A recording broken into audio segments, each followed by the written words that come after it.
Last summer, we saw business done a lot earlier and had a lot of concrete links, bar David Raya virtually confirmed by the most reliable journalists. Fast forward a year, and we're still waiting on a confirmed target which has been unanimously agreed on by the media. There are a variety of reasons for this. To start with, we have the Euros ongoing, so a lot of clubs' ability to hold talks with players in their camps will be postponed due to their focus on their countries. Secondly, we're more than aware that when David Raya was signed last August, we were forced to sign him on an initial loan due to coming tight within FFP constraints.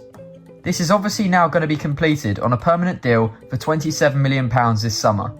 As a result, we were unable to see any movement with transfers in the January transfer window and are unlikely to see any signings until the new financial season commences in July. I expect the club will be doing their groundwork now and weighing up their options, as they've probably been doing so for months. But it will not be as straightforward as last season, and we may need to be a little bit more patient. Now on to what kind of transfer window I expect. Last summer was an incredible window, and one where we went all in on one signing in particular, being the Declan Rice deal, where the club showed real ambition and aggression to get that transfer done.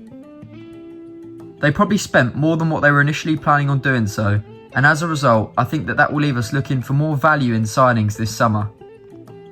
Just to be clear, I don't think the club is in an unhealthy financial position, as we've recorded record revenues once again, qualifying for the Champions League and agreeing some impressive commercial deals with new lucrative sponsorships. We'll also, I'm sure, look to raise funds through some high-profile sales, which may look more beneficial on the books, as they could well be academy sales representing pure profit. However, I expect Arsenal will definitely look for market opportunities and not pay well above the odds this summer. I very much doubt we'll see a £100 million Declan Rice level signing, and instead might see some signings that represent value, whether it's release clauses or players entering the final years of their contract. Now the question is, do market opportunities help us from taking City all the way to winning the Premier League? Or is it level raisers we need to make the difference? I look at Liverpool with the Alisson and Van Dijk signings, which transformed their starting 11, and think they were level raisers which ultimately made the difference. The only thing is, there were glaring gaps in their 11 for those players to fill.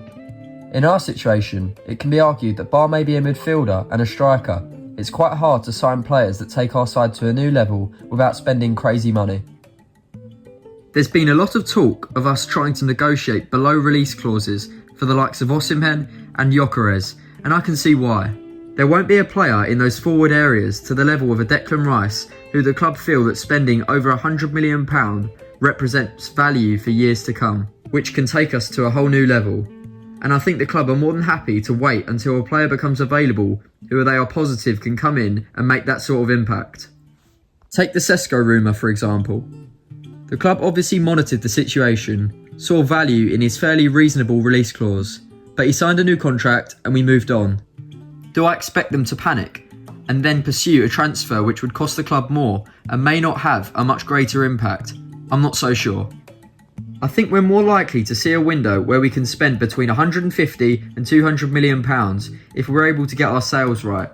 But this could be on 3 or 4 players who can raise the floor of the squad. Some of the players who I think could represent good value for Arsenal in this transfer market include Youssouf Fofana, Joshua Kimmich, Xavi Simons, Amadou Onana, Nico Williams and Martin Zubimendi. And I think that this is the kind of calibre of player I think that Arsenal will be looking to attract this summer, between that £35 and £60 million range. Once again, because I know words can get misconstrued on social media, I think we'll have an exciting window, and it's very difficult for Arsenal fans to be patient because we absolutely love the dopamine of an Orny bomber.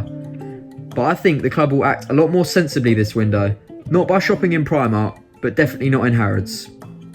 If you enjoyed the video and want to see more, remember to like and subscribe, and I'll see you in the next one.